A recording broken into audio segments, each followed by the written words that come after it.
નમસ્કાર. ઓમ વક્રતુંડ મહાકાય સૂર્યકોટિ સમપ્રભુ નિર્વિઘ્નમ કુરુ મે દેવ સર્વ કાર્યેષુ સર્વદા. શનિ મહારાજની પનોતી કોને પૂરી થશે, કોને ચાલશે, એ વિષય ઉપર આપણે વાત કરીએ છીએ.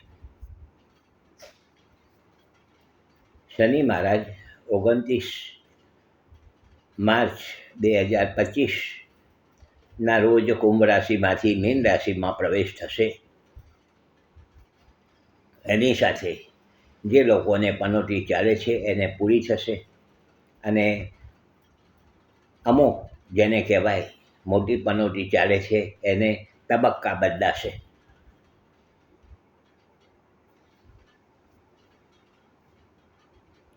લોખંડના પાયા અને તાંબાના પાયા, ચાંદીના પાયા, સોનાનો પાયો, 4 પાયા હોય છે. લોખંડનો પાયો, સોનાનો પાયો અનુકૂળ નથી કેના આપણું. સિંહ રાશિ અને ધન રાશિવાળાને નાની પનોતી લોખંડને પાયે ચાલવાની છે 29/3/2025થી. મેષ રાશિ, કુંભ રાશિ અને મીન રાશિને મોટી પનોતી ચાલશે. મેષ રાશિને શરૂઆત થશે પનોતીની અને લોખંડને પાયે.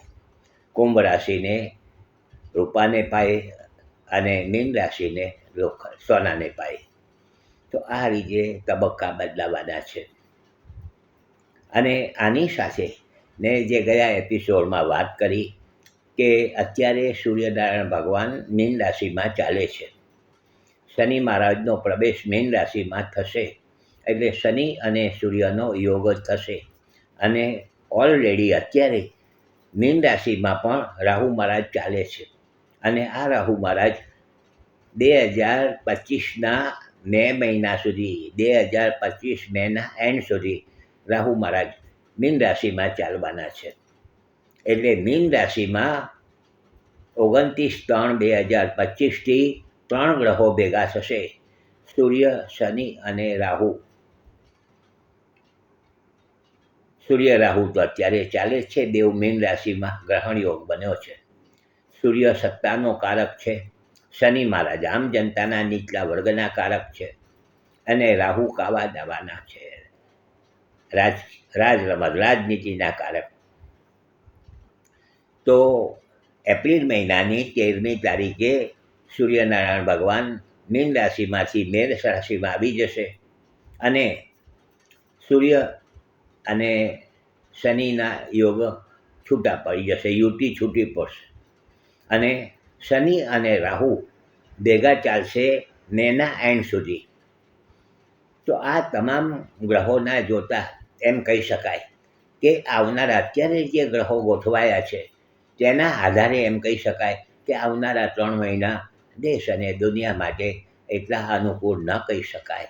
ચાહે તો કુદરતી હોનાર હોય કે માનવ સર્જિત હોય કે બીજી રીતે કંઈક આગ અકસ્માતના બનાવ. મેં શરૂઆતમાં કહેલું કે 2025નું નવું વર્ષ શરૂઆત થાય છે. 2025નું નવું વર્ષ એ સમયે કર્ક લગ્નની કુંડલી હતી ને કર્ક લગ્નમાં માથા ઉપર મંગળ બિરાજમાન હતા. મંગળ એ આગ અકસ્માતનો કારક છે. તો આગના બનાવો આ વર્ષમાં 2025માં ઘણા બધા આપણે જોઈ ચૂક્યા અત્યાર સુધીમાં બન્યા ને હવે પછી પણ બનશે. આ ગ્રહોના ઉપરથી અંદાજ નીકળતો હોય છે. સામાન્ય અંદાજ કહું છું. આ જ વસ્તુ આ સમયે બનશે એ તો ઉપરવાળો જાણે છે. આપણને હજી એ સુધી ચાવી કોઈને આપી નથી એણે. પરંતુ ગ્રહોના અગાઉના જે બધા બન્યા હોય બનાવો એના ઉપરથી આખો અંદાજ નીકળે છે કે આવી રીતે બનવાની પૂરી સંભાવના છે. તો આવનારા 3 મહિના જે લોકોને પનોતી બરાબર નથી ચાલવાની, શનિ મહારાજની જન્મકુંડલીમાં પોઝિશન નથી, રાહુ મહારાજની જન્મકુંડલીમાં બરાબર પોઝિશન નથી, તો આવા વ્યક્તિઓએ આવનારા 3 મહિના ખૂબ સંભાળવાનું સૂચન થાય છે. ભલે કંઈ ન બને પરંતુ આપણે સાવચેત તો રહ્યા. એમાં શું વાંધો છે? સાવચેત રહીને કંઈ કામ કરીએ એમાં ફાયદો જ થવાનો છે. તો આ વાત ઘણા વ્યક્તિઓને મારે જણાવવું છે. એટલે મેં પાછું રિપીટ કર્યું છે આ જ વસ્તુ કે થોડુંક સાચવજો, સંભાળજો. અત્યારે દેશ અને દુનિયામાં આપણે પણ જોઈ રહેલા છીએ કે થોડીક રાજનીતિની જે રમત કે સત્તાની ઓસાતુશી અને આમ જનતાને જે અનુકૂળતા આવે ન એટલે તકલીફો ઊભી થાય અને કદાચ કંઈક સત્તા પક્ષ તરફ લોકોને અસંતોષ થાય. તો આવી બધી વાતો છે. કાલે પાછા મળીશું. લાઈક કરજો, શેર કરજો, જોતા રહેજો. બધી નવી નવી વસ્તુ જાણવા મળશે. વર્ષોનો અનુભવ છે, હું આ રજૂઆત કરું છું. હસમુખલાલ ઝવેરીના સૌને નમસ્કાર. જય શ્રી કૃષ્ણ. ઓમ નમઃ શિવાય. અને